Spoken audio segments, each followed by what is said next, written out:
the 7 spiritual laws of success in business. Some of this has been inspired by the great book, The 7 Spiritual Laws of Success by Deepak Chopra, but it is not the same 7 laws, and I've actually given a very business flavor. So the first thing I want to talk to you about is that I deliberately have put this day as this rant because it is a religious and a spiritual day, and they don't both have to, just because someone's religious doesn't make them spiritual, and just because someone makes them spiritual doesn't make them religious. But the fact is, today being Greek Easter, I thought to myself, hey Mark Novak, this would be a good day to share with you how my thinking is highly inspired spiritually in the work that I do. And in fact, I will tell you, it is a great way to have an effortless, lucrative, fun business. I really mean that. So let's get the show on the road. And I want to share with you the first law. The first law is about letting go of the ego. First law is letting go of the ego. And the ego is a thing that is the false self. It is not the true self. Now listen to me very carefully, and I hope even those of you that are thinking, oh, he's going to be a little bit weird here. He's going to be a little bit weird. I'm not. I'm going to be very linear and very logical and very practical. So let me start off with the first law, the law of letting go of the ego. So the ego is the false self. It is not the true self. And the ego says, I am my car, I am my bank account, I am my GCI, I am my awards, I am my position, I am my house. It is based on external items that you then relate to and say, I'm better because of these things. So it's based on external attachment. Now, I'm letting you know that for me, the ego is extremely, extremely unattractive. The minute I see an ego, I see a false mask on people, and I don't connect with that. And I don't think clients connect with it because they can smell it a mile away. So, all I'll say to you is for you to reconnect to your original nature, where you don't have this need to actually hide who you are by creating a false facade, the fake mask, the ego. What you've got to do is learn to spend time in nature, time meditating, and that's going to help you understand and go inward and begin to realize that in fact you're not a silo that is individual and that you are not linked to the rest of the planet. You see, when you start living an egoless life, you begin to realize that we are all connected, that you know 100 people who know 100 people who know 100 people who know 100 people. So the truth is that we're like neurons connected, and that we do things and we say things that actually impact people, and they impact people. And I've got to say to you, the people that I know that have always had an ego, their life turns upside down. They don't win an award, all of a sudden they get disappointed. They have someone who's got a nicer car, a bigger boat, appears higher on the REB rankings, has more money. All of a sudden they are impacted. Don't play that game. Don't play that game. You see, when you don't participate in the game, you're never going to win that game. You're never going to win that game because there's always going to be someone that's smarter, better looking, funnier, more money, smarter children. The list goes on. You simply cannot win. So you're playing a game and you're setting up yourself for failure. But when you let go of the ego, you begin to realize there is no better than you on the planet. So you just start trying to be better and more grateful each day. So the first law of spiritual success is to let go of, number one, the external factors that you believe make you up. Your position, your car, your bank account, all that stuff. I can tell you, you know how many times I've seen people in restructures who are attached to their position of power and authority lose their position in a restructure and they're lost. They disappear because they weren't an individual. They were a job. And that's where they got their authority from. So let's move on to number two. Number two is embrace your current situation. Embrace your current situation. And what I mean by that is this. When you embrace your current situation, you'll find that you're going to worry a lot less. So here's how it works.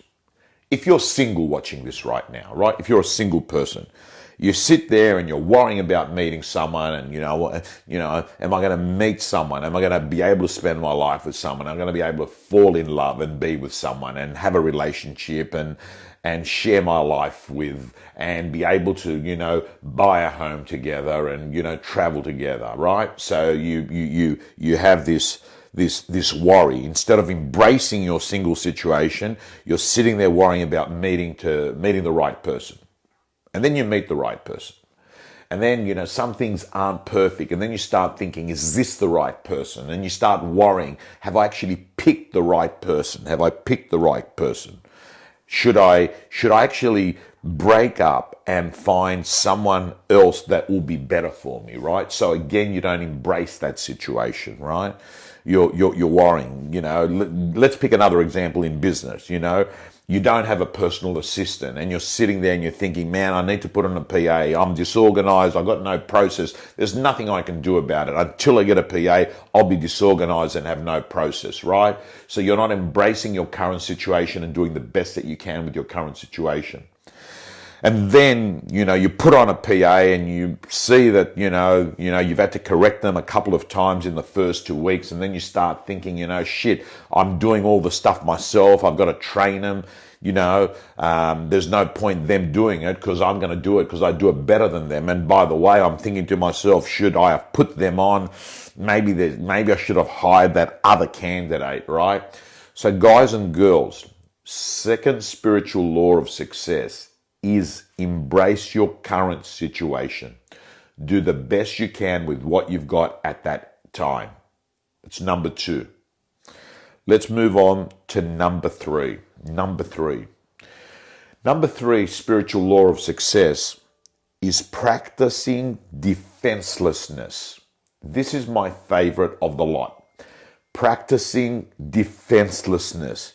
This means getting rid of the need to realize and convince others that your opinion is right and theirs is wrong. That's what it is. This is about you trying to have this addiction of trying to convince others or an other person that you are right and that they are wrong. And I've got to say to you, and if Susan's watching, she's probably going to get upset that I'm bringing an example up, but Susan and her being a very strong vegan, which she still is, but she's just eased off in preaching to me and to others that that's the only way. So what would actually happen is she would sit there and she would sort of say, now, here are the reasons why you're wrong, and here's why it's important, right?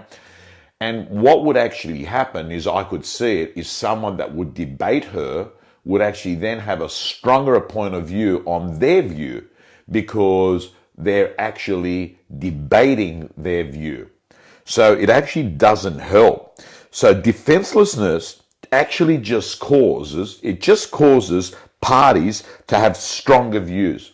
And there's so many people that are just wasting their time writing out long blogs saying, here is why this situation is wrong. I mean, in 25 years' time, are anyone going to read the comments of trollers on social media platforms, on articles in the media that people comment on, right? Will people really care? And I actually find that one of the best ways to get happier and to have a spiritual approach to business is to erase the need to argue and sit back and start having a collaborative discussion and thinking, I'm curious, why is she saying that? Let me see the world from her side. It's a little bit like a beach ball. If you look at a beach ball, there are white panels, red panels, blue panels, and two people can be looking at the beach ball, the same beach ball, but one's looking at a green panel and one's looking at a red panel, right? So it's just the way that you see the world, and the way that you see the beach ball doesn't mean it's all green. It's the panel that you're seeing. So I actually find that what works really good is when someone's got a strong opinion, you just sit there and say to yourself, I wonder where they're coming from in that, with that view, instead of you sort of sitting there and attacking them. Hey, Angelo, how you going? So, and happy Easter. So, guys and girls, practicing defenselessness is very important, right? Whatever, like a person, no, Tom, auction's the only way to go, and they'll sit there and they'll give you 10 reasons why it's the way to go, and then someone will have, no, this is the best way, or whatever it is. The point I'm making is, don't waste your time and energy on sitting there and debating something, to try and prove you're right and they're wrong. Whoopie-doo. There's no $1 million prize at the end of the rainbow that is your ticket to the best life ever. It's just this debate that happens. So let's move on to number 4. Number 4, spiritual law of success in business. And that is detachment and faith in the universe. In brackets, married to the process, not the outcome. Trust the system. Trust the system. Here is an example. We get attached to, for instance, an agent gets attached, I want to get myself a Maserati. So an agent says, I want to get myself a Maserati. And what actually happens is they just visualize and they think about it and they spend time on YouTube looking at the reviews. They drive into the showroom and they look at it. They keep their eyes open on carsales.com. When they're driving around, they're just constantly staring at them. And what actually happens, my friends, is this, that you become attached to the car, not to the process to get to the car. The process to get to the car is actually to prospect, build your database, build raving fans, build your personal brand. Have a prospecting system that's creating lead generation for immediate and future sellers. That's the process. But what happens is you just become attached to the result. And what happens is because you become attached to the result, you may spend more time actually looking at the reward than actually doing the work to get the reward. And I'm going to let you know that the opposite of attachment is detachment. The opposite of attachment is detachment. Let me tell you, attachment, you're at a listing presentation and you're attached to getting that listing. I must get that listing. I must get that listing. You know what actually happens? You stop serving the people because you're obsessed with your own goal. And then comes out the commission vomit, right? Because you are thinking, I need this, I need this, I need this. No, that's not going to help you get the business. What's going to help you get the business is, what keeps this client up at night? And how can I solve that problem for the client? That, my friends, is what's going to get you to be successful, not being attached to getting it. I remember selling a house in Marrickville many years ago, 30 years ago, And it was a Friday before a long weekend, and it was a second inspection on a property, and it was around, 9 o'clock in the morning, and I was heading off to go to Byron Bay, and I just wanted to get in the car and drive to Byron for that long weekend. And I'm showing the property, right? And I'm not attached to getting this sale. I'm actually attached to getting out of that inspection quickly and hopping in the car for the big 10-hour, 11-hour drive back then to Byron. Because I didn't want to, get there really, really late at night. So I just wanted to set off at 9:30. And I'm sitting there inside this house in Marrickville. And there is the buyer with the buyer's parents. And they're looking at it, and they've been there for 20 minutes and 30 minutes. And then they come out, and I just say, listen, guys, great, I'll leave it with you.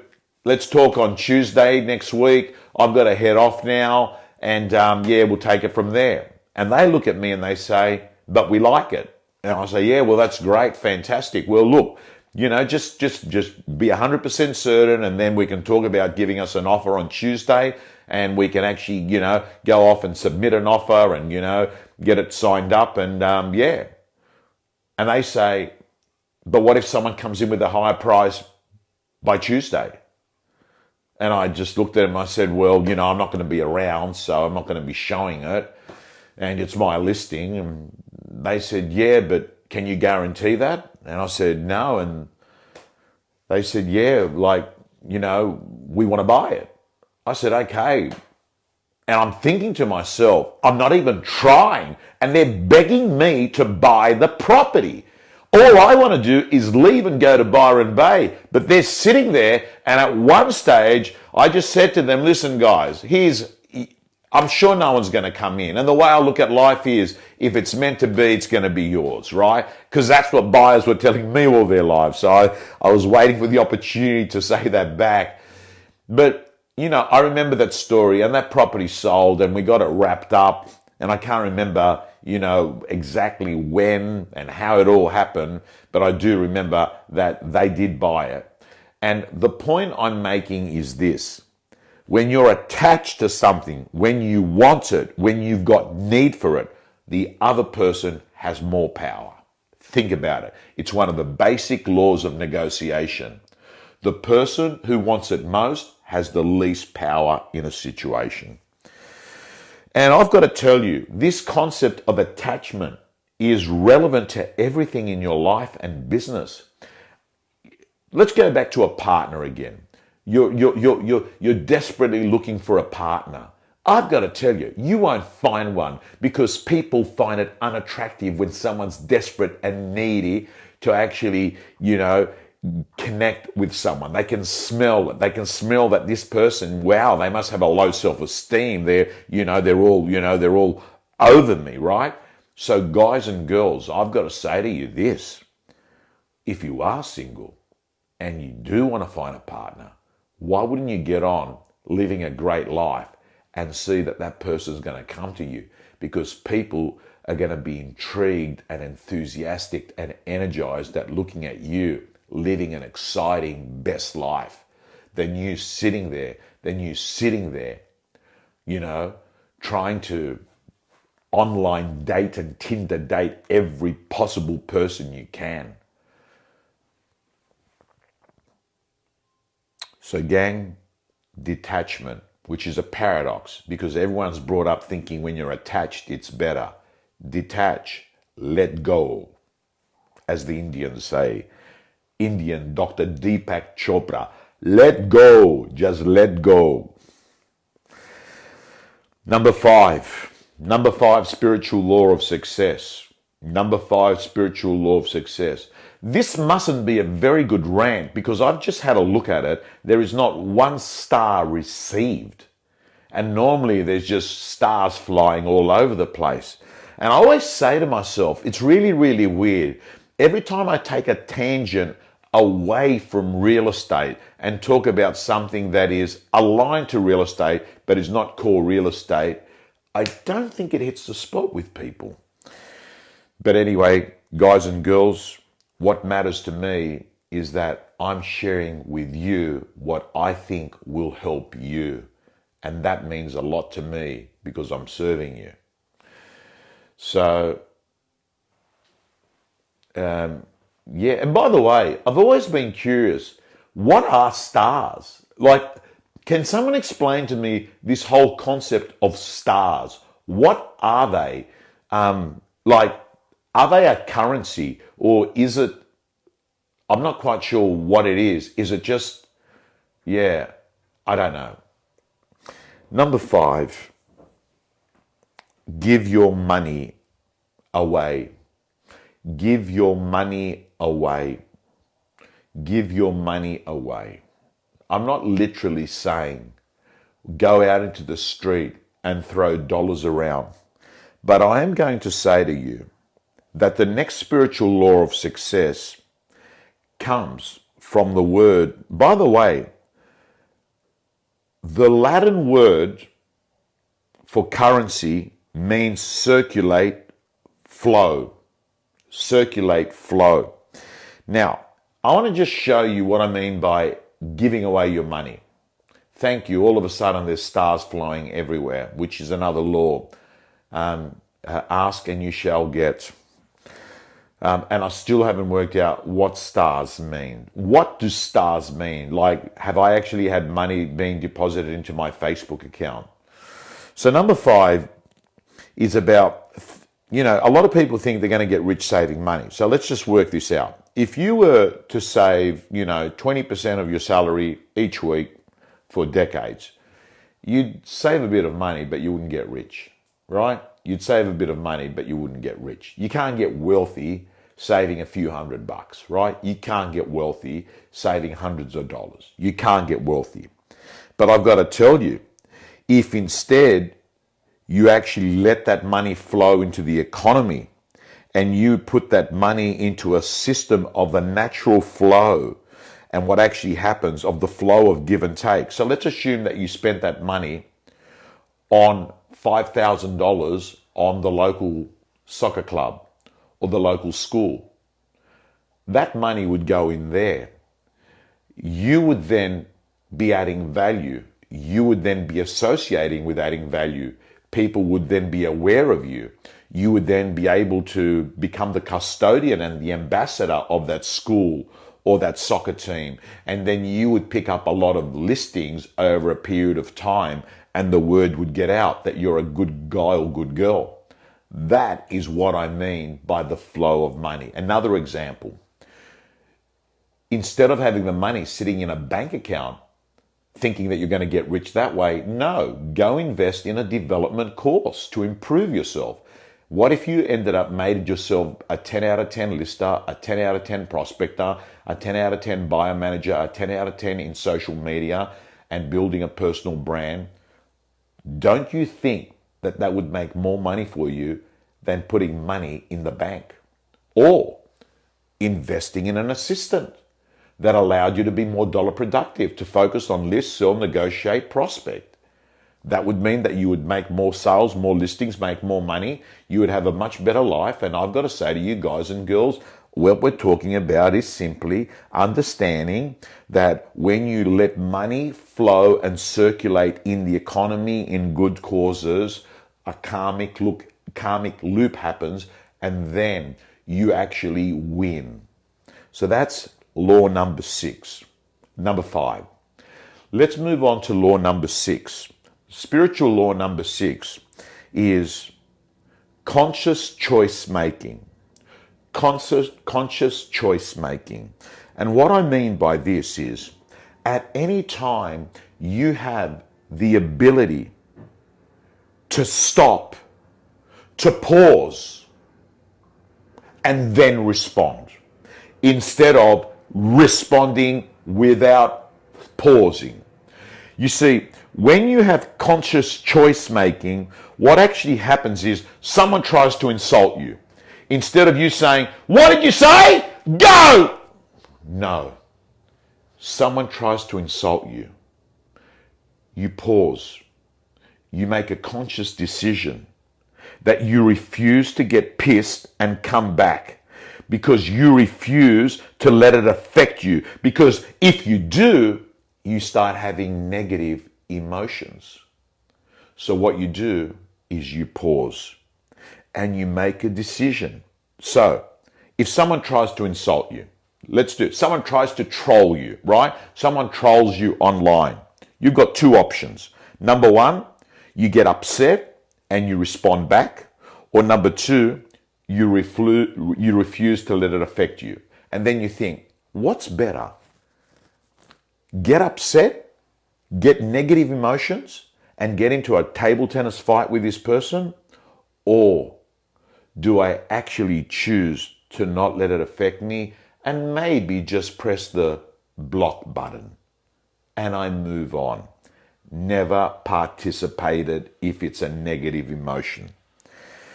Same with shopping, right? Like, you know, we make unconscious choices when we shop. We walk through a supermarket, Woolworths, Coles, we throw chocolate bars in there, sugar-based cereals. What I'm saying is conscious decision making is that you pause and you just think to yourself, is this going to harm me or help me? Is this going to serve me or not? Number seven is this. Discover your purpose, your life's cause by helping others.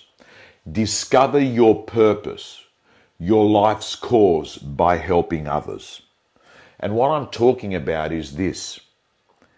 When you move into being a server mentality, that I'm there to help and serve, what actually happens is you stop asking the universe, what can you do for me? I mean, let's be very clear. You should shift that. What can I do for the universe? Because, by the way, let's be clear. The world owes you nothing. It was here first. Don't forget that. You see, when you find, and people ask me, how do you know when you found your dharma? That's what Buddhists used to say, their purpose, their right cause in their life. How do you know if you find that? What job? Well, let me tell you. When you know you found the right job, you're going to have an endless supply and source of energy when you do your work.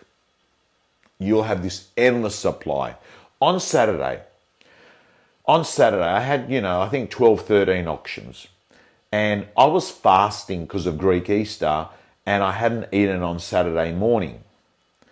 And I had a half-hour break in the day at 1:30 to 2 o'clock. And I had arranged that would actually be the time I would get something to eat. And I was at an auction at Greenacre, and the auction started at 1:15, and there was only one bidder, and it was an aggressive reserve. And I thought to myself, okay, the right thing for me is to actually sit here and help this agent put this deal together, right? And the agent said, Tom, do your thing. Please, you negotiate with buyer and seller. So I set it up before the auction that there was only one buyer. And then I used, many of you in my gym know, the backstage view of what I do with one bidder. And I was there for 45 minutes. And at the end of it, I've got to tell you, I actually sold it for higher than the reserve price. Higher than the reserve price. But that's not the point of this story. The point of this story is that I feel energized. I get paid regardless whether the property sells or not.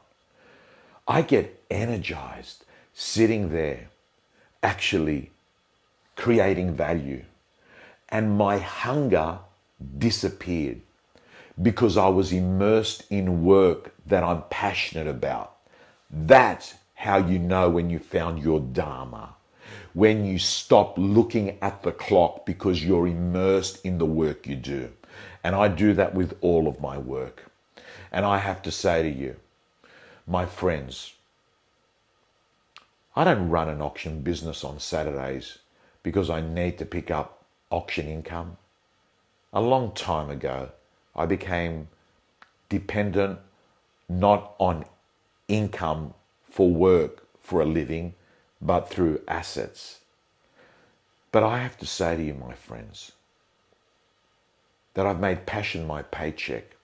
And whether I'm doing strategic work with companies, whether I'm auctioning, whether I'm running a Zoom webinar to 100 people, whether I'm speaking at a conference to 50 people, 1,000 people, 3,000 people, I've got to say to you, I forget about the time because I love the work I do. And if you ever get into that stage, and I know many of you feel the same way about your real estate careers, you're obsessed with it, you're addicted to it, and there's something great about winning because you become addicted to winning and success. So the last thing, my friends, is discover your purpose by helping others. And let go, my friends, let go, my friends, of thinking the world owes you something. It was here first. You won the birth lottery big time. You're in Australia right now, by the way. You're not in India, where there is so much suffering going on. You're not in Ethiopia. Chances are you're watching this, my friends, and you're in a safe part of the world. And you know what? You won the birth lottery big time. The chances of being born is 1 in 400 trillion. You want to talk about lotto wins? That's the biggest one. That night that your mum and dad had a glass of wine and you were conceived, that was a miracle. Do you understand? We're talking about millions and millions of sperm, the probability of that connecting, right? And you came out of it, and you came out healthy, and you're sitting here. Chances are in Australia and New Zealand consuming this video on a Sunday night, you won the lottery big time. And maybe my job tonight was to remind you, because sometimes we forget.